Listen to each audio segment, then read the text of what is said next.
మరి విఘ్నేశ్వరుడు పార్వతీదేవి యొక్క కుమారుడు కనుక శ్రీ మహావిష్ణువుకి మేనల్లుడు అవుతాడు. మేనమామల ముద్దు మేలైన ముద్దు.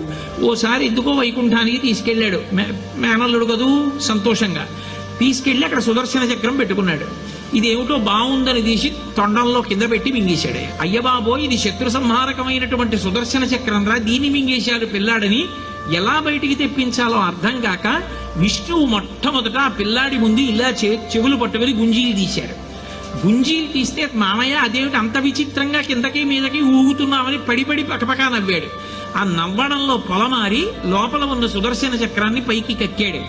పైకి కక్కడానికి విష్ణువుకి సాధనంగా ఆనాడు గుంజీలు తీశాడు కనుక ఎవరు గుంజీలు తీస్తారో వాళ్ళని చూసి సంతోషించి అనుగ్రహిస్తూ ఉంటాడు.